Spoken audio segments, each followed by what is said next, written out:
कठोपनिषद।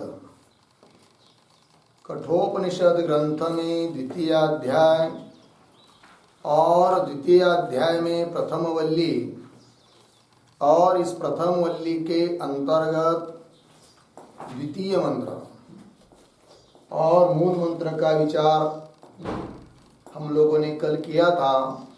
आज उसका भाष्य है।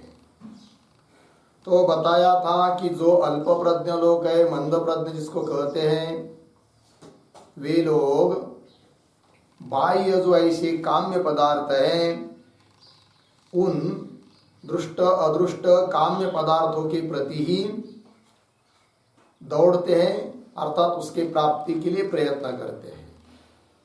उसका परिणाम स्वरूप वे लोग मृत्यु के पाश में अड़क जाते हैं, अर्थात जन्म मरण रूप जो मृत्यु का पाश है उससे वो छूट नहीं पाते। और इसके विपरीत कोई धीर लोग, विवेकी लोग अमृतत्व की इच्छा करते हुए क्या कि अध्रुव ऐसे जो बाह्य पदार्थ विषय उनकी प्रार्थना नहीं करते हैं, अर्थात आवृत्त चक्षु हो जाते हैं और मोक्ष स्वरूप को फिर प्राप्त हो जाते हैं। इस बात को बताया था मंत्र ने। अब इसी मंत्र का जो भाष्य है उस भाष्य को हम लोग देखेंगे। तो चलिए, पराच पराच प्रतीक है। पराच शब्द का अर्थ कर रहे हैं बहिर्गतान एव। आगे कामान, ये भी प्रतीक है। उसका अर्थ किया काम्यान विषयान। अनुयंती प्रतीक, उसका अर्थ है अनुगच्छन्ति। बालाः, इसका अर्थ कर रहे अल्प प्रज्ञा। ठीक है, तो कैसा पढ़ेंगे? तो शुरू में कर्ता पद लेंगे बालाः अन्वय। तो बालाः अल्प प्रज्ञाः, फिर शुरू से आइए, पराच बहिर्गतान एव कामान काम्यान विषयान अनुयन्ति अनुगच्छन्ति। ठीक है, अर्थ देखिए, बाला अर्थात अल्प प्रज्ञ लोग, अविवेकी लोग। पराच बहिर्गतान बाह्य, ऐसे जो काम्य पदार्थ है, कामना के विषयभूत पदार्थ है, विषय शब्द स्पर्श रूप रसगंध आदि हो सकता है, दृष्ट विषय अदृष्ट विषय हो, उन सबका अनुयंती। अनुयंती अनुयंती का अर्थ कर दिया अनुगच्छन्ति। उस अल्प प्रज्ञों का बाह्य विषयों के तरफ अनुगमन करना मतलब क्या? तो उसके प्राप्ति के लिए प्रयत्न करना, यही उसका अनुगमन है। तो अनुगच्छन्ति के ऊपर एक वाक्य लिखिए, अल्पज्ञानाम अनुगमनम नाम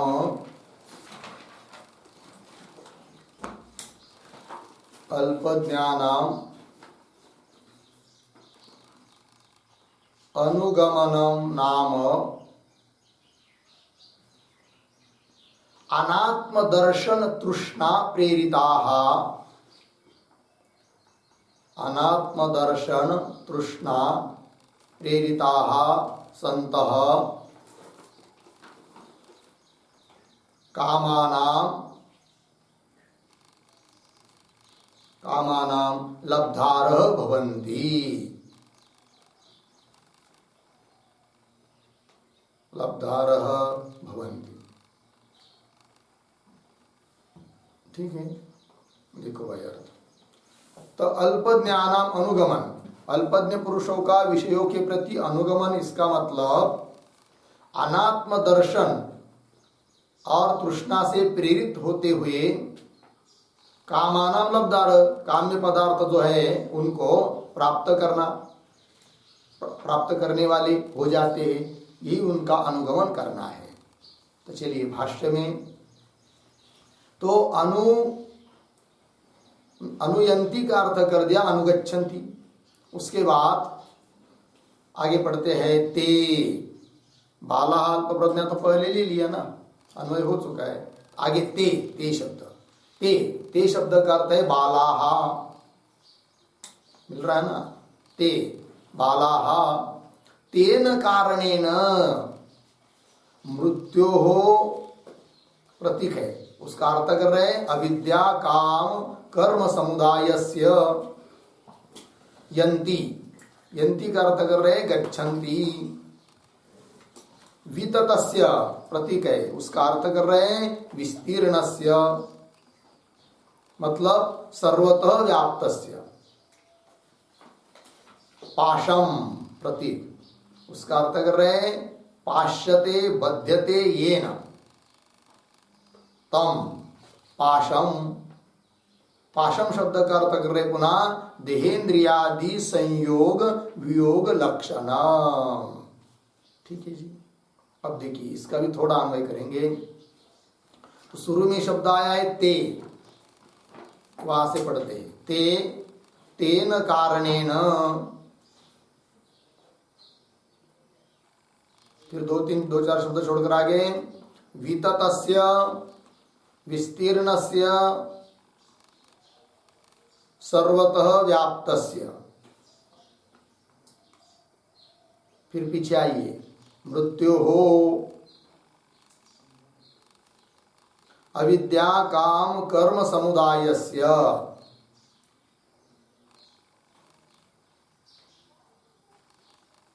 ठीक, फिर आगे पाशम,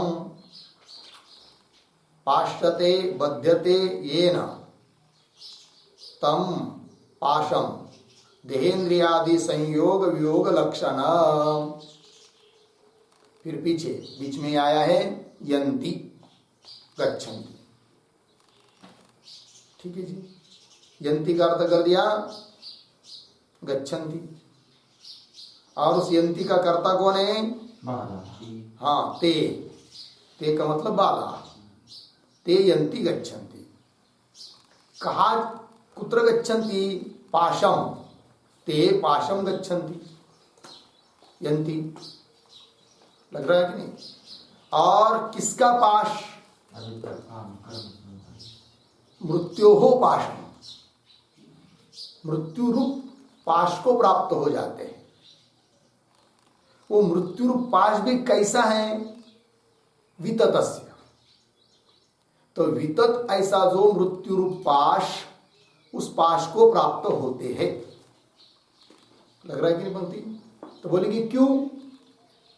तो देखिए ते तबाला, उसके आगे आया है तेन कारणेन, ये कारण है। उस अल्प प्रज्ञों को पाश में प्राप्त होने का क्या कारण, क्यों पाश को प्राप्त होते हैं, उसके लिए कह दिया तेन कारणेन। तेन कारणेन का क्या मतलब है? तो तेन कारणेन इसका अर्थ लिखिए विषयानुगमनेन कारणेन, विषयानुगमनेन, तेन का अर्थ है विषयानुगमनेन, कारणेन तो ही विषयानुगमनेन। ठीक है, क्योंकि उसके ऊपर कहा ना पहले वाक्य में कि बालाहा पराच बहिर्गतानेव कामान अनुयंती गच्छन्ति अनुगच्छन्ति, है कि नहीं? बाहर के विषयों की तरफ ही दौड़ रहे हैं। तब आया तेन कारणेन, अर्थात विषयों का अनुगमन करते हैं, विषयों के पीछे दौड़ते हैं, इसलिए यही कारण है उनको क्या पाश में बनने का। पाश में बन जाते हैं वो, उसका कारण यही है कि विषयों की तरफ दौड़ रहे हैं। तो अनात्म दर्शन और विषयासक्ति, इनके निमित्त से वे बालाहा, वे लोग अल्प प्रज्ञ लोग मृत्यु के पाश में बन जाते हैं। यह अर्थ होगा, मृत्यु के पाश को प्राप्त हो जाते हैं। तो वही ते बाला तेन कारणेन, लग गया ना पंक्ति। फिर आगे तो मृत्यु का विशेषण है विततस्य, तो उसका अर्थ कर दिया है भाष्यकार ने विस्तीर्णस्य सर्वतः व्याप्तस्य। विस्तीर्ण से इसका भी अर्थ कर दिया सर्वतः व्याप्तस्य, सभी ओर जो व्याप्त है ऐसा मृत्यु। ठीक है ना। बताया था, कल लिख के दिया था कि जन्म मरण इत्यादि के द्वारा जो अनेक अनर्थ वाला है, इसलिए उसको कह दिया विततस्य मृत्यु हो। तो वही बात है। तो मृत्यु कौन है भाई, मृत्यु का स्वरूप क्या है कि वो जिस मृत्यु के पास में बन जाते हैं ये सब लोग, तो कह रहे मृत्यु का अर्थ कर रहे अविद्या काम कर्म समुदायस्य मृत्यु, यही मृत्यु है। अज्ञान में रहना, स्वस्वरूप का ज्ञान नहीं होना, अविद्या। फिर अविद्या रह गई तो अविद्या के कारण, अज्ञान के कारण देहादिकों में तादात्म्य हो जाता है, अध्यास भ्रम कि देह ही मैं हूँ। फिर उस देह के लिए, देह के संबंध से अनुकूल और प्रतिकूल वस्तु को आदमी चाहता है, अनुकूल वस्तु को चाहता है, प्रतिकूल वस्तु को हटाने का प्रयास करता है। फिर उसके कारण राग द्वेष हो जाते हैं, कर्म हो जाते हैं, और कर्म का फल जो पुण्य पाप, वो उसका फल मतलब धर्माधर्म, फिर उसका फल भोगने के लिए पुनः जन्म लेना पड़ता है। जन्म लिया तो दुख, जन्म हुआ तो फिर बाकी के सभी दुख आ जाते हैं मृत्यु तक के। फिर पुनः मृत्यु, पुनः जन्म, पुनः मृत्यु, पुनः जन्म। यही है क्या, अविद्या काम और कर्म। अविद्या, अविद्या के कारण अध्यास, अध्यास के कारण कामना, कामना के कारण फिर कर्म, कर्म का भोगने के लिए पुनः जन्मादि। इस प्रकार के मृत्यु का जो पाश है, उस पाश में ही, पाश को ही प्राप्त हो जाते हैं। कौन? बाला। क्यों? तेन कारणेन, तेन कारणेन विषयानुगमनेन। लग गया अर्थ? चलो भाई। तो विततस्य मृत्यो अविद्या काम कर्म समुदायस्य, लगा पाशम, उस मृत्यु का पाश, अविद्या काम कर्म का पाश। तो पाश शब्द का क्या अर्थ है भाई? तो व्युत्पत्ति बता रहे, पाश्यते बध्यते। लेकिन एक वचन किया तो पाश्यते बध्यते, बहुवचन करेंगे तो पाश्यन्ते बध्यन्ते, एक ही बात है। तो विग्रह कर रहे, पाश्यते बध्यते ये न, पाश्यते का अर्थ कर दिया बध्यते। तो बंधा जाता है आदमी ये न, जिसके द्वारा, सह पाश, फिर द्वितीय में तम पाशम, ठीक है ना। तो पाश का वस्तुतः स्वरूप क्या है कि जिसके द्वारा बन जाता है आदमी, बंधन में अटक जाता है। तो कह रहे देह इंद्रियादि संयोग वियोग लक्षण। देह इंद्रियादि, तो देह शब्द से स्थूल शरीर, इंद्रियादि शब्द से सूक्ष्म शरीर। देह इंद्रियादिकों का अर्थात स्थूल सूक्ष्म शरीर आदिकों का उपाधि का संयोग होना, वियोग होना। स्थूल शरीर का संयोग योग तो बार बार होता रहता है। तो इस प्रकार के देह इंद्रियादिकों के साथ संयोग वियोग लक्षण, लक्षण मतलब स्वरूप, यही है स्वरूप जिसका इस प्रकार का यह पाश। और इस पाश को यंती, यंती का अर्थ कर दिया गच्छन्ति, इस पाश को ही जाते हैं, अर्थ इस पाश को ही प्राप्त होते हैं। कहने का तात्पर्य जो लोग विषयों का अनुगमन कर रहे हैं, उनको स्वस्वरूप का, आत्मस्वरूप का, परमात्मा का ज्ञान नहीं हो सकता है। और अपने ब्रह्म स्वरूप का ज्ञान न होने के कारण अविद्या वैसी रही, और अविद्या काम कर्म इस पाश, इस मृत्यु के, यही है मृत्यु, इस मृत्यु के पाश को अड़क जाते हैं, अर्थात पुनः पुनः जन्म मरण इस संसार में ही रह जाते हैं, मोक्ष स्वरूप को प्राप्त नहीं होते हैं, ये कह दिया। चलिए आगे। अब अब एक एक पद का अर्थ बता दिया, अब वाक्यार्थ को बता रहे हैं अनवरत इत्यादि पंक्ति से। तो भाष्य में देखिए, अनवरत जन्म मरण जरा रोगादि अनेक अनर्थव्रातम प्रतिपद्यन्ते इत्यर्थ। कुल मिलाकर वाक्य का तात्पर्य क्या कि अनवरत, अनवरत का अर्थ है निरंतर, सतत, हमेशा, निरंतर जन्म मरण। और जन्म मरण आ गए तो बीच वाला सब आ जाता है, जरा, बुढ़ापा, रोगादि अनेक अनर्थ व्रातम, व्रात का अर्थ होता है समूह, ठीक है ना। तो अनेक प्रकार के जो अनर्थ का समूह है, उस समूह को, अनर्थ के समूह को ही प्रतिपद्यन्ते प्राप्त हो जाते हैं। लग गया अर्थ? चलो भाई। तो ये हो गया मंत्र के पूर्वार्ध की व्याख्या। फिर मंत्र का जो उत्तरार्ध है, अथ धीराः उसकी व्याख्या करने जा रहे भाष्यकार। तो देखिए, यतः एवं, ठीक है, और इत्यर्थ के बाद पूर्ण विराम हुआ, तो यतः एवं, और यहाँ पर पैराग्राफ नहीं दिया हो तो पैराग्राफ का चिन्ह भी दे सकते हैं, ठीक है ना, क्योंकि उत्तरार्ध की व्याख्या आप करने जा रहे हैं। देखिए भाई, यतः एवं, अथ, अथ प्रतीक है, अथ शब्द का अर्थ कर रहे तस्मात्। तो क्यों तस्मात्? यतः एवं, यतः एवं मतलब क्या? यतः एवं शब्द का अर्थ लिखिए, यतः एवं बराबर उक्त प्रकारेण, उक्त प्रकारेण अनात्म प्रवणस्य, अनात्म प्रवणस्य संसारः,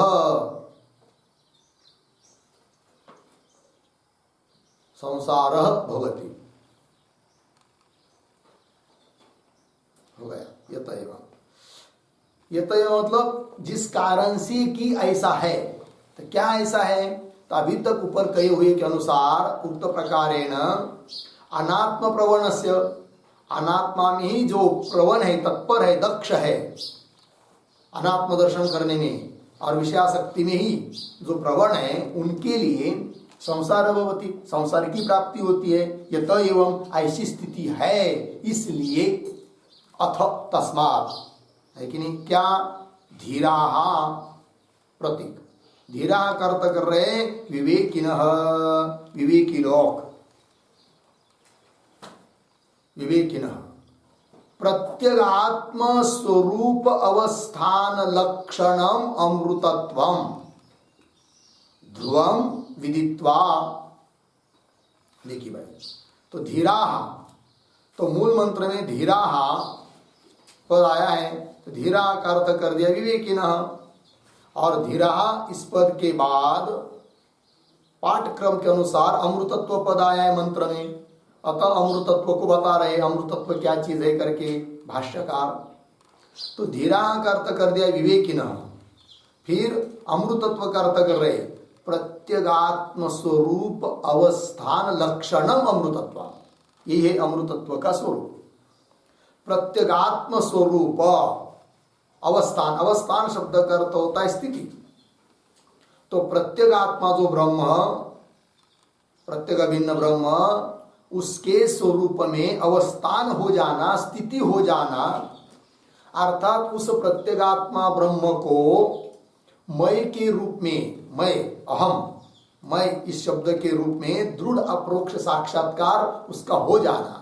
जैसे हम लोग अज्ञान काल में देह में स्थित है, देह को ही अपना स्वरूप मानते हैं, तो उस देह में अपनी स्थिति न रहकर उस अपने स्वरूप में स्थिति अपनी हो जाना कि हम ब्रह्मास्मि, ठीक है ना।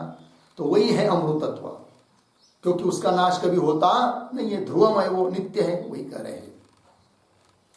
तो प्रत्यगात्म स्वरूप, प्रत्यगात्मा के स्वरूप में अवस्थान अर्थात स्थिति होना रूप जो अमृतत्व है, उस अमृतत्व को, है कि नहीं, जानकर, और वह अमृतत्व कैसा है? ध्रुवम, ध्रुवम अर्थात नित्य है, उस नित्य अमृतत्व को विदित्वा, जानकर।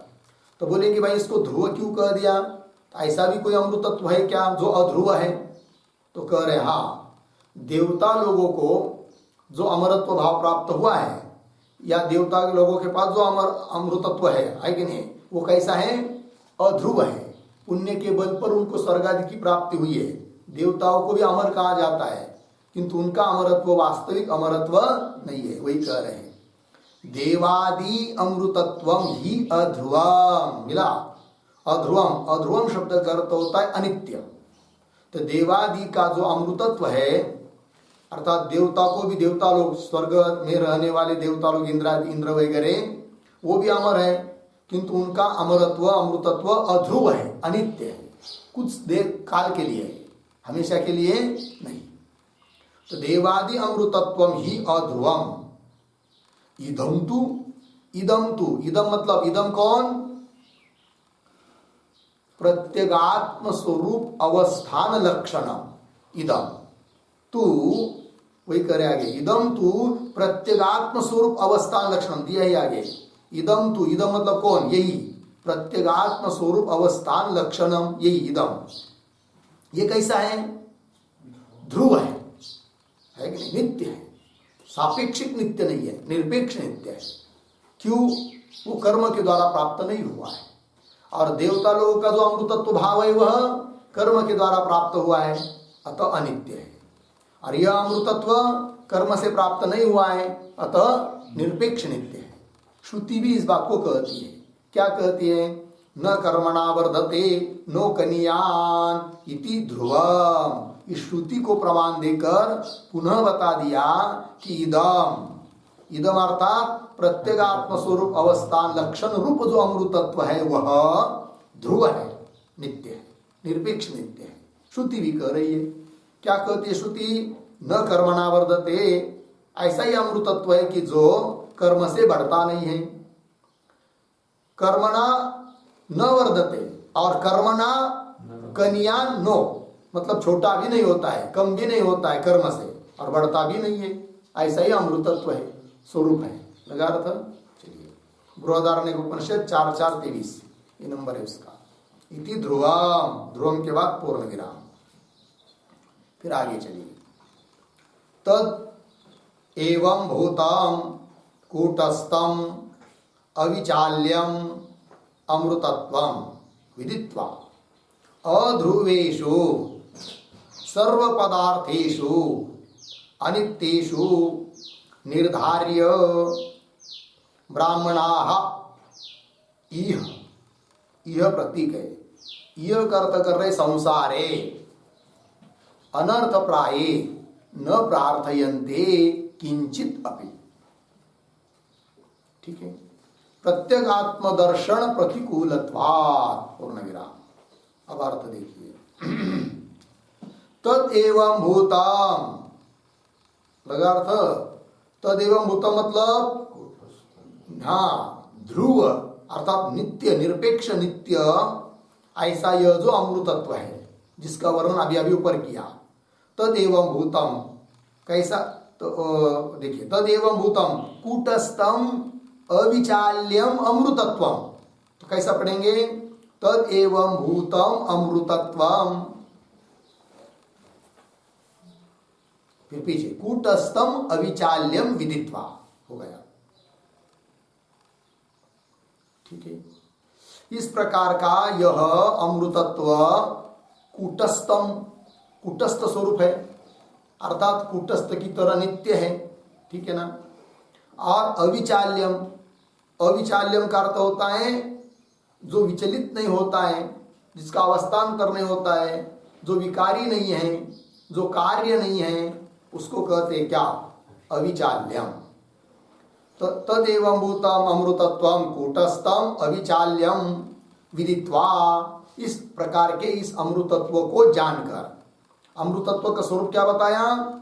प्रत्यगात्म स्वरूप अवस्थान लक्षणम अमृतत्व, सो स्वरूप में स्थित हो जाना रूप अमृतत्व। ठीक है, उस अमृतत्व को, परमात्मा तत्व को विदित्वा जानकर, है कि नहीं? धीर लोग उसको जानते हैं, तो जानकर फिर क्या नहीं करते? अध्रुवेषु, अध्रुवेषु प्रतीक है, उसका अर्थ कर रहे हैं सर्व पदार्थेषु अनित्येषु निर्धार्य, है कि नहीं? तो सर्व मतलब उस आत्म तत्व को छोड़कर बाकी सभी पदार्थ अनित्य है, ऐसा निर्धारण करके, निश्चय करके, ठीक है ना, वे धीर लोग, विवेकी लोग, उन धीर लोगों के लिए ही यहाँ पर भाष्यकार ने शब्द प्रयोग कर रहे हैं ब्राह्मणा। ठीक है ना जी?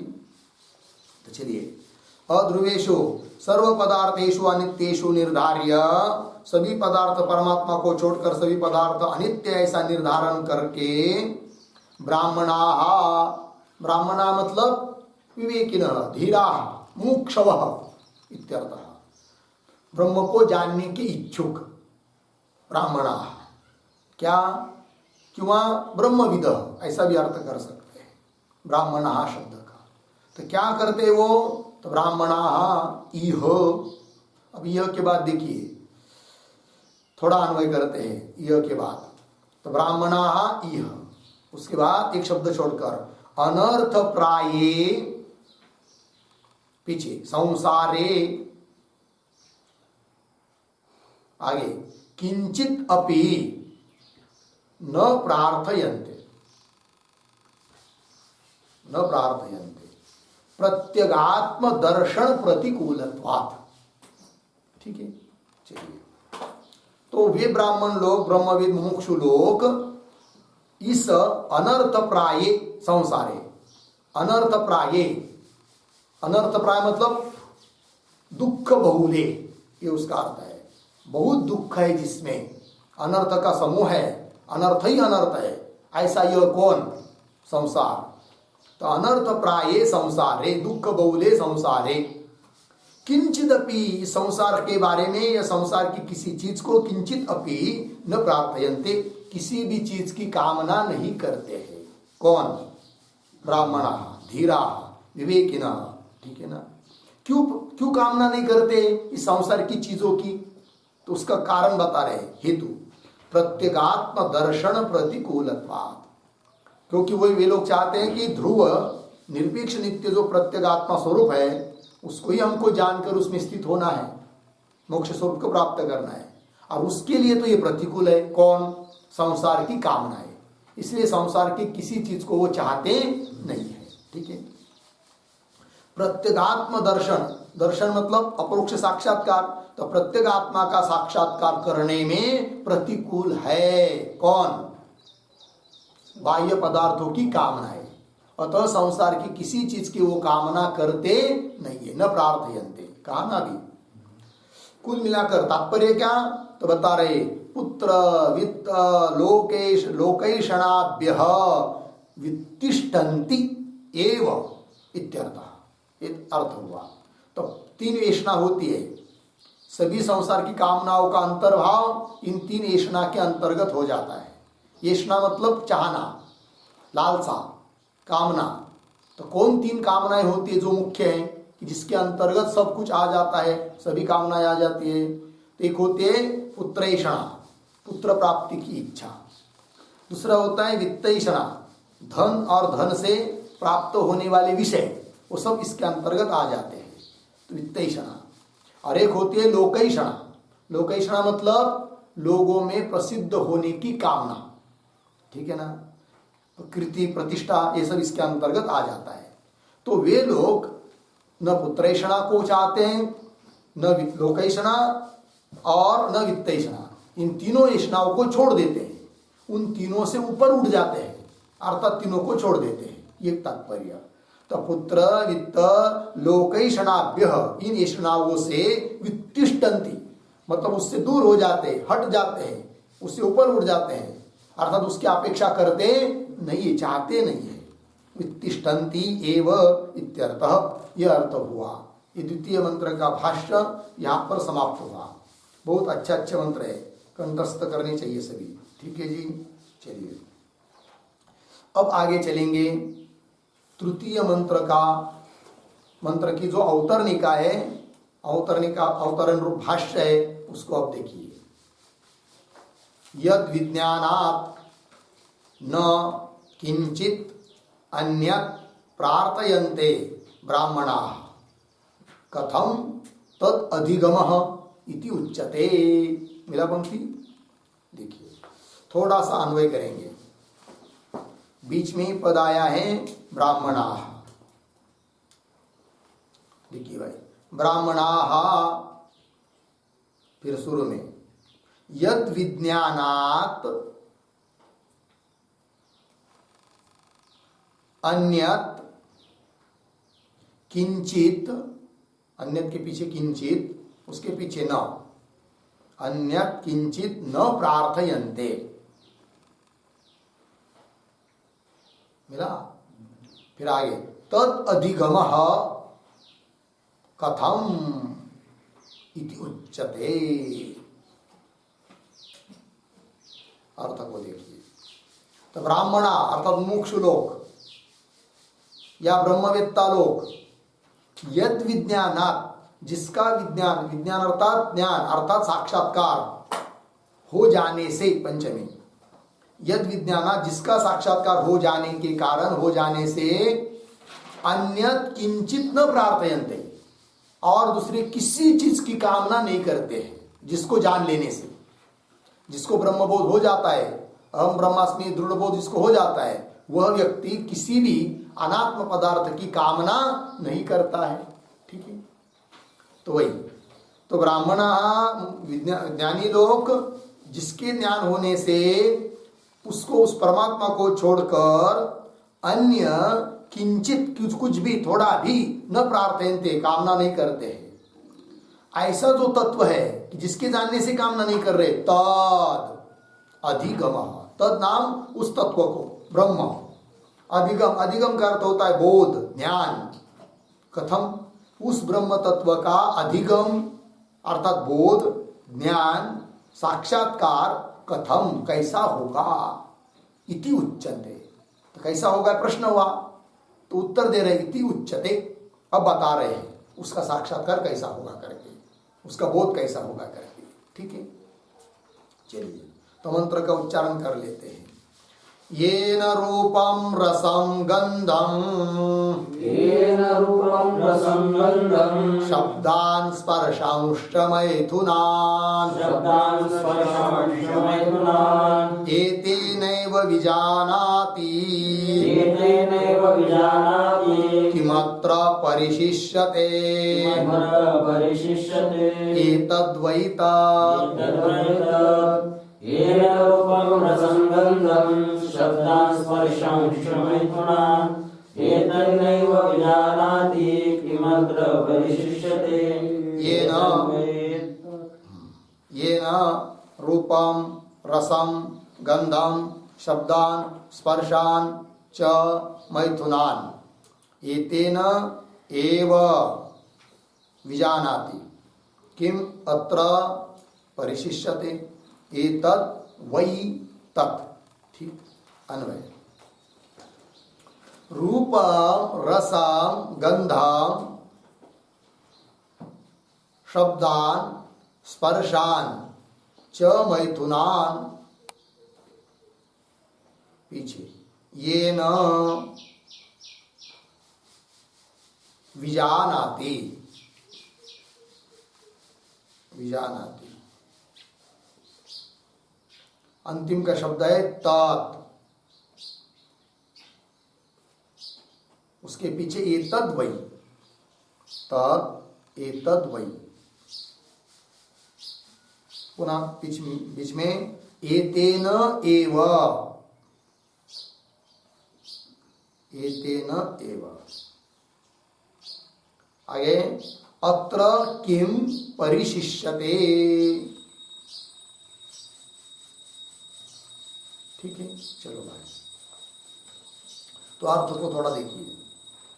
तो रूप रस गंध शब्द स्पर्श और मैथुनान, मतलब स्त्री संसर्गजन्य सुख विशेष, उनको, उन इन सभी चीजों को येन विजानाति, है कि नहीं, येन जिसके द्वारा लोक जानते हैं, विजानाति करता होगा लोक, तो लोक जिसके माध्यम से इन सभी चीजों को जानते हैं, रूप रस आदि को साक्षात्कार कर लेते हैं, जिसके माध्यम से, ये ना, है कि नहीं। तो विजानाति सम्यक अच्छी तरह से जान लेते हैं।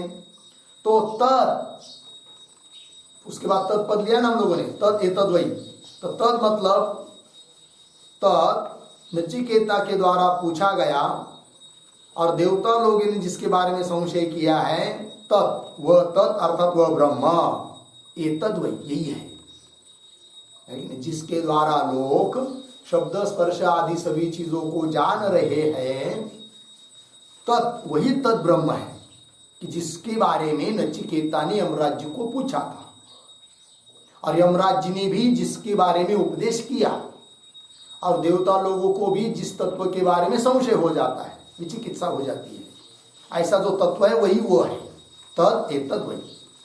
ठीक है ना। कदाचित कोई बोलेगा कि भाई आप श्रुति ने कह दिया कि जिसके द्वारा लोग जानते, तो इंद्रियादिकों के द्वारा जानते शब्दादिकों को, फिर इंद्रियादिक वो तत्व है क्या? तो बोलते नहीं नहीं, ये तेन एव, ये जो साक्षात ब्रह्म तत्व है साक्षी कुटस्थ, ये तेन एव मतलब देहादिकों से व्यतिरिक्त जो आत्मा है उस आत्म तत्व से ही जानते हैं। इंद्रियादिक तो जड़ है, उसको भी चेतना देने वाला वो आत्म तत्व है, और वो आत्म तत्व नहीं रहेगा तो केवल इंद्रिया शब्दादि विषयों को जान नहीं सकेगी, क्योंकि इंद्रिया भी कैसी है? जड़ है। अतः देहादिकों से अतिरिक्त जो तत्व है उससे ही सब लोग शब्दादि विषयों को जानते हैं। ठीक है ना? इतना ही नहीं कि वह तत्व जो है वह सर्वज्ञ है, क्योंकि जगत में ऐसी कोई चीज नहीं छूटी कि जो उसके द्वारा जानी नहीं जा रही है। इसलिए कह दिया कि अत्र किम परिशिष्यते, क्या यह बचता है कि जो उसके द्वारा जाना नहीं जाता है आत्मा के द्वारा, अर्थात सब कुछ चीजों का, सभी चीजों का ज्ञान उस आत्म तत्व के द्वारा ही होता है। ऐसा जो चेतन तत्व वही ब्रह्म है, वही अपना स्वरूप है, ये बात बता रहे हैं। ठीक है जी। तो चलिए अब इस मंत्र के शब्दों का अर्थ लिखेंगे। उसके पहले अवतरणिका के रूप में और एक वाक्य लिख लेंगे। तो अमृतत्वम विदित्वा, इसको उद्धरण चिन्ह में अमृतत्वम विदित्वा, इस शब्दों को अमृतत्वम विदित्वा इति अनेन उक्तस्य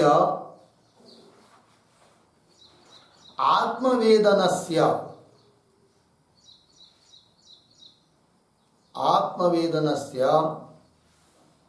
परोक्षत्व शंका निवृत्त्यर्थम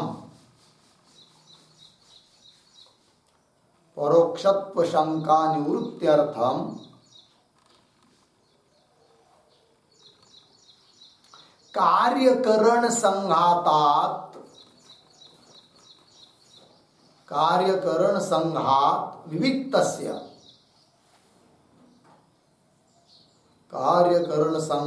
विविक्तस्य आत्मनः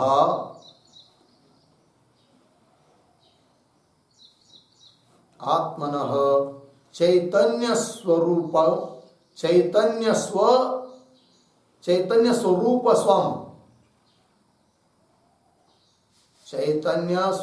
स्वम आह ये नहीं थी। ठीक है, अर्थ को देखिए। तो ऊपर के मंत्र में कहा था कि अमृतत्व विदित्वा, अमृतत्व को जानकर, तो इति अनेन, इस वाक्य के द्वारा जो बात बताई है, तो उससे कदाचित एक शंका हो सकती है। क्या कि आत्मवेदनस्य, वेदन मतलब ज्ञान, कि आत्मज्ञानस्य परोक्षत्व शंका निवृत्त्यर्थम, उस अमृतत्व का ज्ञान परोक्ष रूप से ही होगा, अपरोक्ष रूप से नहीं होगा, ऐसी शंका किसी को हो सकती है। तो उस शंका को निवृत्ति के लिए अब कहा जा रहा है कि उस आत्मा का ज्ञान परोक्ष रूप से नहीं, अपरोक्ष रूप से ही होना है, क्योंकि वो आत्मा कहीं अपने से दूर जगह अलग रूप से नहीं है।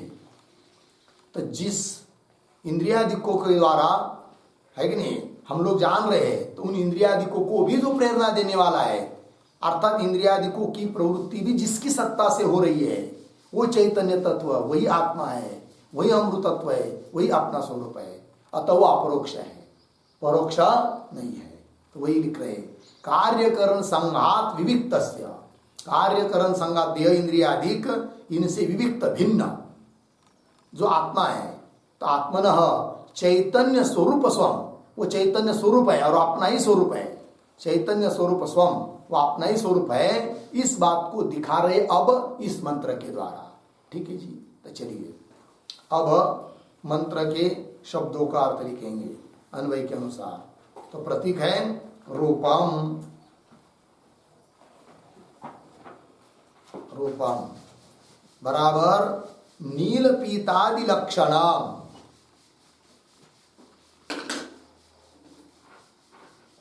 नील पीतादि लक्षणम। आगे प्रतीक रसम बराबर मधुरादिकम,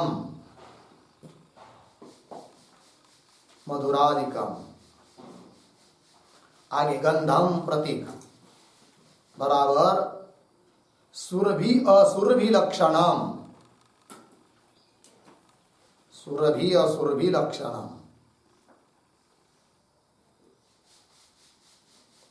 आगे प्रतीक शब्दान बराबर वर्णात्मक ध्वन्यात्मकान, वर्णात्मक ध्वन्यात्मकान। आगे प्रतीक स्पर्शान बराबर शीतोष्णादि रूपान, शीतोष्णादि रूपान। आगे प्रतीक है च बराबर तथा। आगे प्रतीक है मैथुनान, मैथुनान बराबर स्त्री संसर्गजन्य सुख विशेषान, स्त्री संसर्गजन्य सुख विशेषान।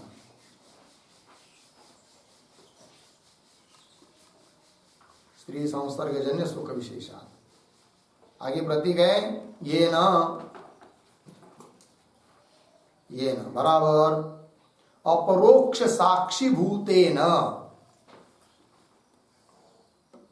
आत्मना, अपरोक्ष साक्षी भूतेन आत्मना।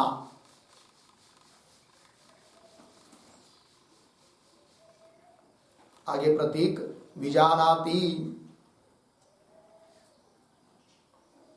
बराबर सम्यक बुध्यते, सम्यक बुध्यते। कौंस में लिखिए सर्वोपि जनः अनुभवति, सर्वोपि जनः अनुभवति पूर्णविराम कौंस बंद। आगे प्रतीक तत्, तत् बराबर त्वया नचिकेतसा पृष्टम, त्वया नचिकेतसा पृष्टम अर्धविराम देवैः विचिकित्सितम,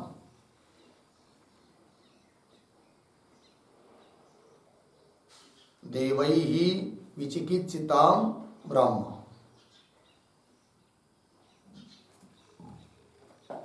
आगे प्रतीक एतद् वै,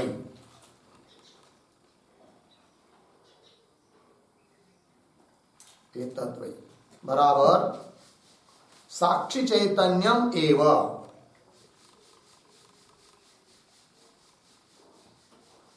साक्षी चैतन्यम एव। कौंस में लिखिए सर्व प्रकाशक आत्मा एव,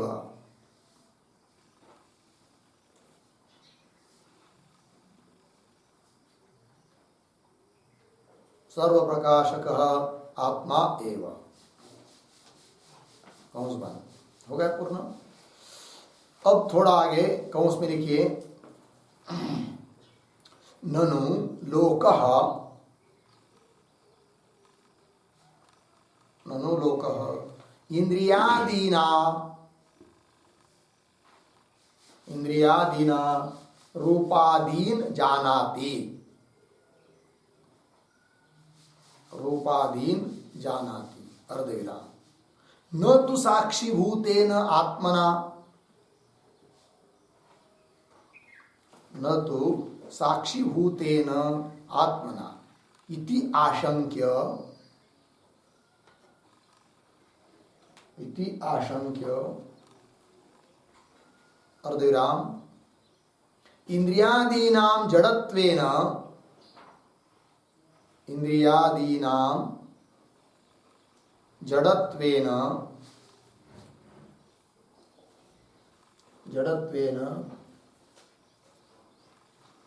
रूपादि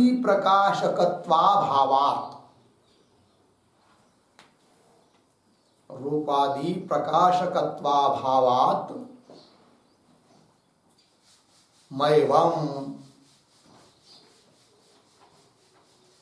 मैवम इति आह।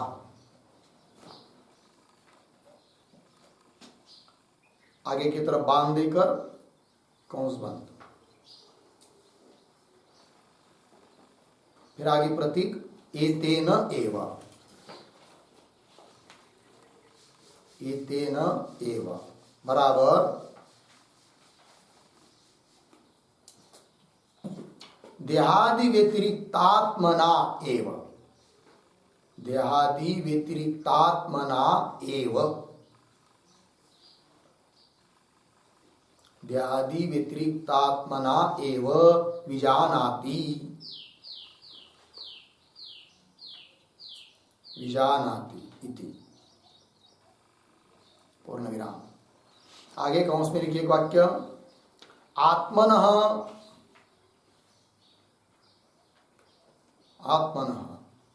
अविज्ञेयाभावात्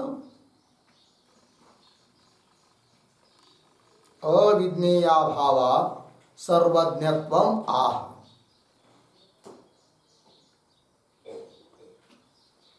सर्वज्ञत्वम् आह। आगे की तरफ बांध देकर कौंस बांध। आगे प्रतीक अत्र बराबर लोके बराबर संसारे।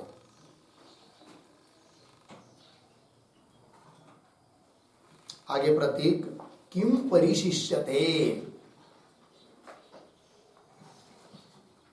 किम परिशिष्यते बराबर आत्मना अज्ञातम, आत्मना अज्ञातम किमपि वस्तु नास्ति, किमपि वस्तु नास्ति अर्धविराम सर्वम आत्मना ज्ञाय, सर्वम आत्मना ज्ञायते एव इति भावः।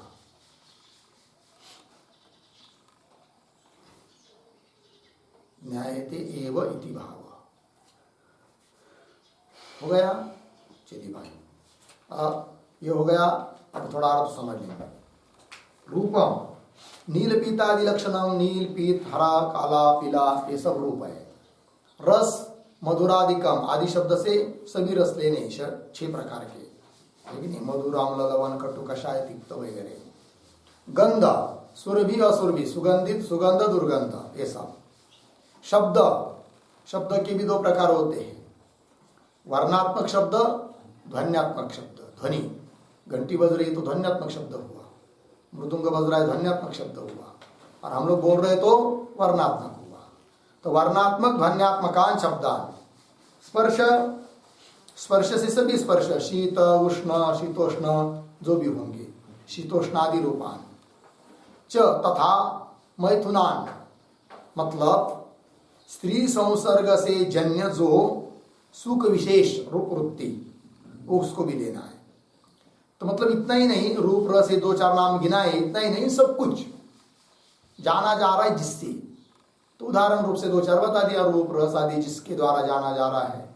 तो कह रहे आगे ये न कर रहे हैं अपरोक्ष साक्षी भूतेन आत्मना, जो हमेशा अपरोक्ष है, साक्षी स्वरूप, ऐसे आत्मा के द्वारा ये न विजानाति सम्यक बुध्यते, अच्छी तरह से जानते हैं। कौन? लोग।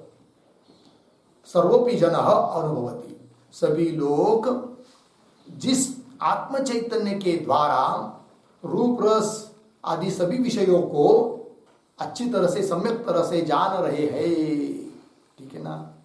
तो तत्, तो जिससे जान रहे तत् वही आत्मा है, वही ब्रह्म है। नचिकेता ने जिस आत्मा के बारे में पूछा था वही आत्म तत्व है, ठीक है जी।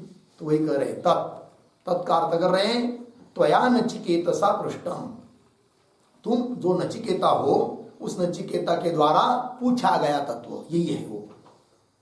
और देवई विचिकित्सितम, देवताओं के द्वारा जिसके बारे में संशय किया जाता है तो आत्मा कैसा है क्या है करके शुरू में आया था ना, है कि नहीं, तो वह ब्रह्म जो कोई दूसरा नहीं है यही ब्रह्म है। ठीक है ना जी। चलिए, कौन कि जिसके द्वारा सभी लोग शब्द स्पर्श आदि रूप रस आदि को जान रहे हैं, जिस आत्मा चैतन्य के द्वारा, ठीक है ना, वो आत्मा वही ब्रह्म है। वही कर रहे आगे एतद्वै मतलब साक्षी चैतन्य में वह साक्षी चैतन्य ही ब्रह्म है, जो कि सबका प्रकाशक आत्मा है, वही आत्मा है, वही ब्रह्म है, वही तत्व है। अब उसको हम लोगों को जानना है। तो कैसा जानना है? मय के रूप में, वही अपना स्वरूप है और देह को छोड़ना है, क्योंकि देह अपना स्वरूप नहीं है। देह तो पंचमहाभूतों का कार्य है। ठीक है, ये बात हो गई। अब इतनी जो व्याख्या हुई इसके ऊपर किसी को संदेह हो सकता है, संशय क्या, कि भाई ये न जिसके द्वारा लोग रूप रसादि को जानते हैं तो इंद्रियों के द्वारा जानते हैं, फिर इंद्रिय आत्मा है क्या? ऐसा किसी को संशय होगा। तो वही लिख रहे आगे, तो उस संशय को निवृत्त करने के लिए ये तेन वही ये पद आया है श्रुति में, किंतु उसकी भूमिका अवतरने का लिख रहे कंस में, ननु लोक इंद्रियादीना रूपादीन जानाति, लोग तो इंद्रियादिकों के द्वारा रूपादि को जानते हैं, है कि नहीं?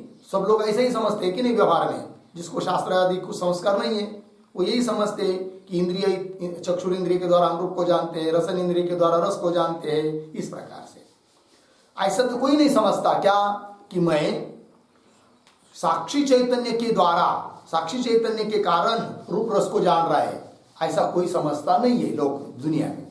बात समझ में आई? वही लिख रहे हैं, लोक इंद्रियादीना रूपादीन जानाति न तो साक्षीभूतेन आत्मना, साक्षीभूत आत्मा से मैं जान रहा हूं ऐसा तो कोई समझ नहीं रहा है। इति आशंक्य, तो उत्तर दे रहे भले लोग उस तत्व को नहीं समझ पा रहे हैं, शास्त्र संस्कार न होने के कारण, अंतःकरण शुद्ध न होने के कारण आदि, किंतु उनका वो भ्रम है, क्योंकि इंद्रियादिकों के द्वारा रूप रसादि को जाना शक्य नहीं है, क्योंकि रूप रसादिक जैसे जड़ है वैसे इंद्रिया भी क्या है? जड़ ही है। जड़ के द्वारा जड़ का ज्ञान हो नहीं सकता है। तो वही करे इंद्रियादि नाम जड़त्वेन, इंद्रियादि जड़ होने के कारण रूपादि प्रकाशकत्व अभावात्, उन इंद्रियादिकों में रूपादिक का प्रकाशन करने का सामर्थ्य उसमें नहीं है। जब आत्मा नहीं रहेगा तो अर्थात आत्मा को लेकर रही वो रूप रसादिक इंद्रिया रूप रसादिकों का प्रकाशन कर रहे हैं। कौन? इंद्रिया। किसका? रूप रसादिकों का। किसके निमित्त? किसको लेकर? आत्मा को लेकर। वही इंद्रियादीनां जड़त्वेन रूपादि प्रकाशकत्व अभावात्, रूपादिकों का प्रकाशन करने का सामर्थ्य उसमें नहीं है, इसलिए मैवम ऐसी शंका मत करो। ठीक है ना जी। अंधकार का नाश केवल बल्ब नहीं कर सकता, क्योंकि बल्ब भी क्या है? जड़ ही है कि नहीं? फिर कौन करता है? विद्युत उस बल्ब के माध्यम से अंधकार का नाश कर रही है। इसका मतलब बल्ब में सामर्थ्य ये बात नहीं है। विद्युत चली जाएगी पुनः अंधेरा हो जाएगा, वही यहाँ पर है। तो वही बता रहे फिर मैवम ऐसी शंका मत करो। उस शंका को निवृत्त करने के लिए पुनः पद आया है श्रुति में, एतेन वही एतेन एव का अर्थ कर दिया देहादि व्यतिरिक्त आत्मना एव विजानाति। देहादि से व्यतिरिक्त जो आत्मा है उस आत्मा के द्वारा ही लोग रूप रसादिक को जानते हैं। हो गया। चलिए अब आगे अत्र किम परिशिष्यते, इसके अवतरणिका के रूप में आपको लिख दिया कंस में कि आत्मनः अविज्ञेया भावात्, आत्मा के लिए कोई चीज अविज्ञेय नहीं है। मतलब ऐसी कोई चीज नहीं कि जिसका ज्ञान आत्मा को नहीं हो रहा है। सब कुछ विज्ञेय है, सबको आत्मा जान रहा है। ठीक है ना। किसी भी चीज लीजिए, बोलेंगे हम तो यहाँ बैठे हिमालय को थोड़ी हम जान रहे, अरे भाई वहां भी तो कोई जान रहा है ना, और वो आत्मा और ये आत्मा क्या दो है क्या? ये कही है कि नहीं? उपाधि भिन्न है हम लोगों की, ये उपाधि वहां नहीं है, किंतु आत्मा तो वहां भी है। इसलिए सबको जानने वाला एक ही है, कौन? आत्मा। कौन? मैं। ठीक है, चलिए। तो आत्मन अविज्ञेय अभावात, आत्मा के लिए कोई अविज्ञेय नहीं है, सब कुछ विज्ञेय है। इससे ये होता है कि आत्मा सर्वज्ञ है, अर्थात सबको जानता है। सर्वम जानाति इति सर्वज्ञ, आत्मा सबको जान रहा है ना, इसलिए सर्वज्ञ है। ठीक है, वही लिख रहे हैं। अत्र प्रतीक है, अत्र का अर्थ कर दिया लोके, संसार में। किम परिशिष्यते, कौन चीज बच जाती है कि जिसका ज्ञान आत्मा को नहीं हो रहा है, आत्मा से नहीं हो रहा है, अर्थात सबका ज्ञान होता है, यह कहने का भाव वही लिखा है। आत्मना अज्ञातम किमपि वस्तु नास्ति, आत्मा के द्वारा अज्ञात न जानी गई ऐसी कोई भी वस्तु जगत में नहीं है। सर्वम आत्मना ज्ञायते, सब कुछ आत्मा के द्वारा जाना ही जाता है। ज्ञायते एव, हो गया जी, ये बात हो गई। चलो भाई, तो ये हुआ मंत्र का अर्थ। अब थोड़ा भाष्य है, तो भाष्य को लेंगे जितना हो सके। चलिए, ये न प्रतीक है, ये न का अर्थ कर रहे विज्ञान स्वभावेन आत्मना।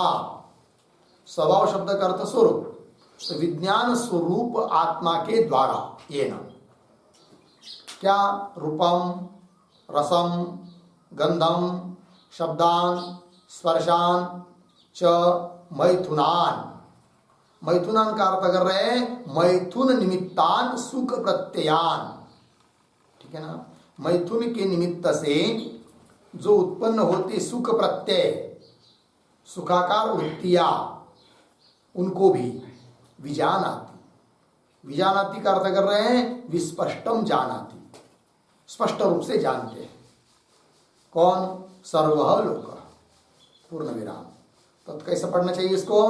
तो सर्वलोक कर्ता पद तो पहले लीजिए, तो सर्वः लोकः, फिर उसके बाद ये नादि, सब पूरा सरल है। तो सब लोक, ये न जिसके द्वारा, अर्थात विज्ञान स्वरूप आत्मा के द्वारा ही विजानाति।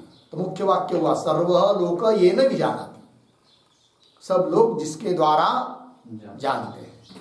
तो किसके द्वारा? विज्ञान स्वरूप आत्मा के द्वारा जानते हैं। किसको जानते हैं? रूप, रस, गंध, शब्द, स्पर्श और मैथुन, अर्थात मैथुन के निमित्त से सुख प्रत्यय, सुखाकार वृत्तियां, उन सबको विजानाति, विस्पष्टम जानाति, स्पष्ट रूप से जानते हैं, वो आत्मा है। लगा अर्थ? अब इसके ऊपर शंका ली जा रही है ननु से। तो ननु के ऊपर लिखिए आक्षेप, आक्षेप ग्रंथ, आक्षेप। ठीक, तो चलिए आक्षेप ग्रंथों को पढ़ लेते हैं, शंका ग्रंथों को। तो क्या? ननु न एवं प्रसिद्धि लोकस्य आत्मना देहादि विलक्षणेन अहम विजानामि इति। हुआ इतना? अन्वय देखिए इसका, इतने वाक्य का ही। ननु देहादि विलक्षणेन, उसके पीछे आत्मना, आगे अहम विजानामि इति, अहम विजानामि इति, पीछे एवं लोकस्य प्रसिद्धि न, लोकस्य प्रसिद्धि न। ठीक है, देखो भैया, पूर्व पक्षी कह रहा है कि देहादि विलक्षणेन आत्मना, देहादि को से विलक्षण मतलब देहादि को से भिन्न लक्षण वाला कोई आत्मा है, और उस आत्मा के द्वारा मैं अहम विजानामि, मैं जानता हूं। ऐसा दुनिया में कोई बोलता है क्या? क्या बोलते फिर लोग? देह रूप, देह को ही अपना स्वरूप समझते हैं और मैं जानता हूं, ऐसा बोलते हैं, है कि नहीं? ये थोड़ी समझते क्या कि देह अलग चीज है, देहादिकों से भिन्न लक्षण वाला कोई आत्मा है और उस आत्मा के द्वारा मैं इन चीजों को जान रहा हूं, ये प्रसिद्ध है लोगों में? नहीं है, ये शंका। तो देहादि विलक्षणेन आत्मना अहम विजानामि इति एवं, इस प्रकार से लोकस्य प्रसिद्धि न, ऐसा तो लोग में कोई प्रसिद्ध बात है ही नहीं है, ठीक है ना, अप्रसिद्धि है। फिर प्रसिद्धि क्या है? तो उसको करे आगे के वाक्य में, देहादि संगातः अहम विजानामि इति तु सर्वः लोक अवगच्छन्ति, अवगच्छन्ति जानाति, ये तो प्रसिद्ध है कि देहादि संगात, देहादिकों का जो समूह है, देह इंद्रियों का समूह, यही मैं हूं। और ऐसा जो मैं, वह मैं जानता हूं किसको?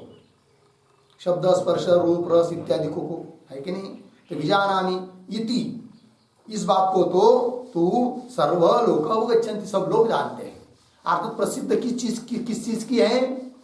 देहादि को लेकर मैं जानता हूं, ये प्रसिद्ध है। और देहादि से विलक्षण कोई आत्मा है और उससे मैं जानता हूं, ये प्रसिद्ध नहीं है कि नहीं? तो ये शंका हो गई कि कैसे तुम कह रहे हो कि देहादि विलक्षण, ये न शब्द से कैसा आत्मा को लिया कि विज्ञान स्वभाव न आत्मना, कि जो अप्रसिद्ध है कि नहीं?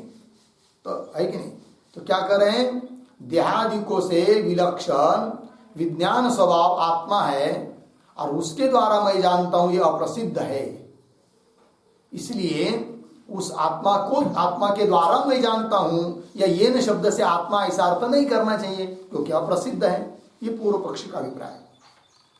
अब उसको उत्तर दे रहे हैं, न तु एवं इत्यादि से उत्तर दे रहे हैं। अतः उसके ऊपर लिख सकते हैं समाधानम, समाधान कर रहे हैं,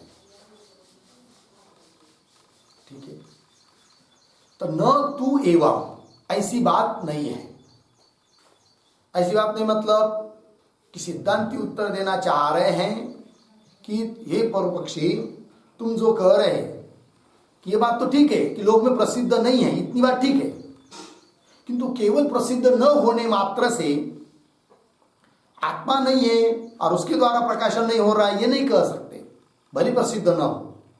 अज्ञान के कारण लोग उस आत्म तत्व को नहीं जान रहे, इतना ही। देहादि को अपना स्वरूप समझ रहे, इतना ही। किंतु भले लोग में अज्ञान के कारण प्रसिद्धि न हो, इसका मतलब क्या कोई आत्म तत्व है ही नहीं कि जिसके द्वारा प्रकाशन हो रहा है? ऐसी बात थोड़ी हो सकती है कि नहीं? अपितु देहादिकों से विलक्षण भिन्न लक्षण वाला आत्मा है और उसी के द्वारा लोग जान रहे हैं, भले लोग उसको प्रसिद्ध, उस लोगों में उसकी प्रसिद्धि न हो, ठीक है। चलिए, न तो एवं, आगे पंक्ति देखिए, देहादि संगातस्यापि शब्दादि स्वरूपत्वा विशेषात् विज्ञेयत्वा विशेषाच्च न युक्तम विज्ञातृत्वम, पूर्ण विराम, ठीक है। थोड़ा अन्वय करेंगे, न तो एवं इतना ठीक ही है। आगे देखिए, आगे एक दो शब्द छोड़कर, शब्दादि स्वरूपत्वा विशेषात् विज्ञेयत्वा विशेषाच्च, पीछे आइए, देहादि संगातस्यापि, आगे, विज्ञातृत्वम न युक्तम, विज्ञातृत्वम न युक्तम, ठीक है।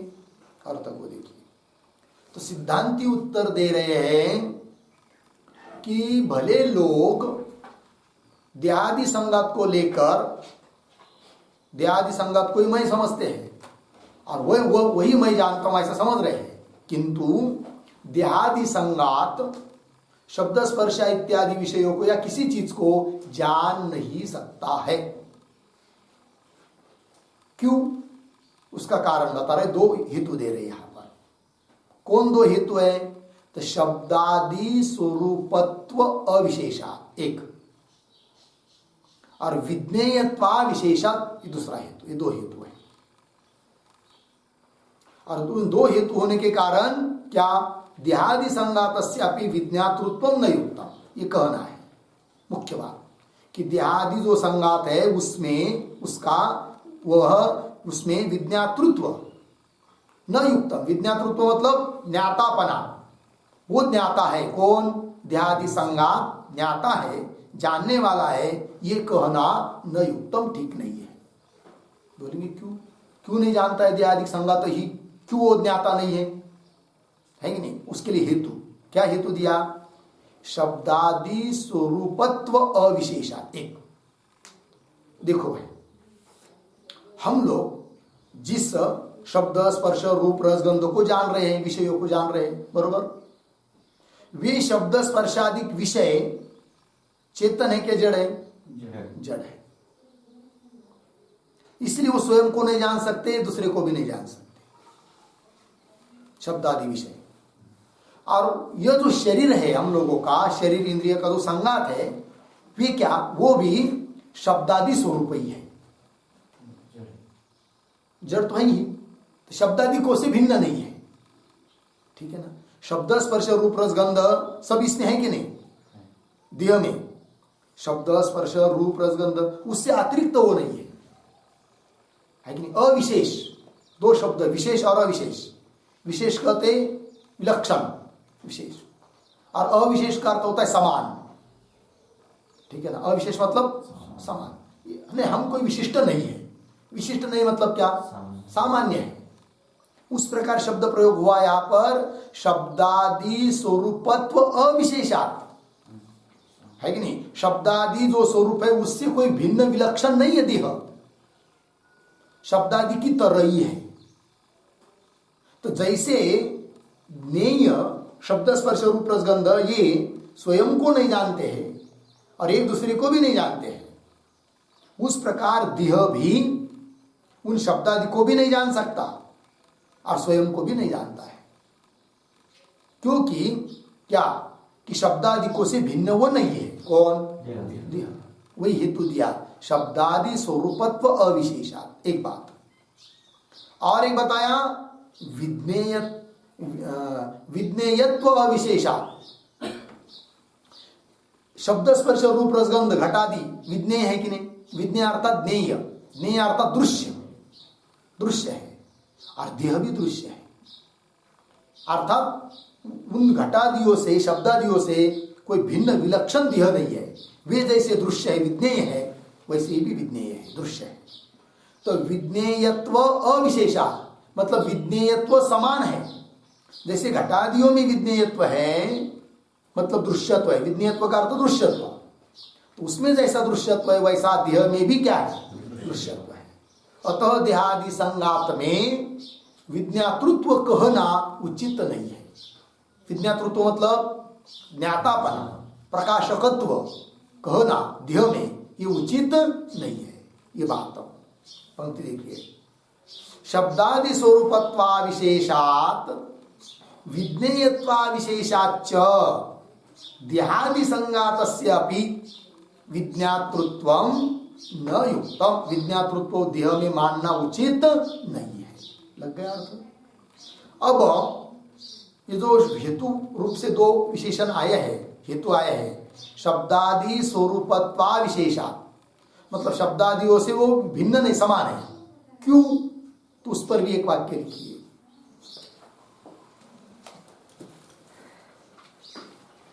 गुण गुणिनो हो अभेदात, गुण गुणिनो हो अभेदात शब्दादि स्वरूपत्वम, शब्दादि स्वरूपत्वम संघातस्य भवति इत्यर्थः।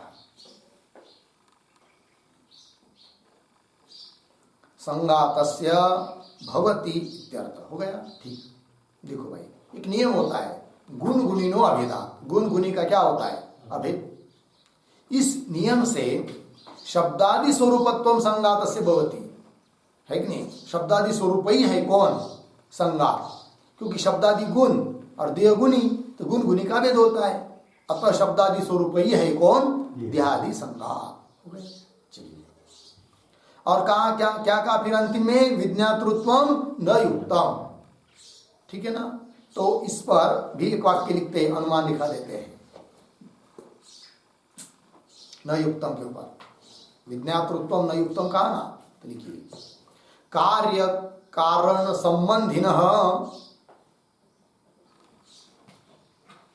कार्य कारण संबंधिनः शब्दादयः,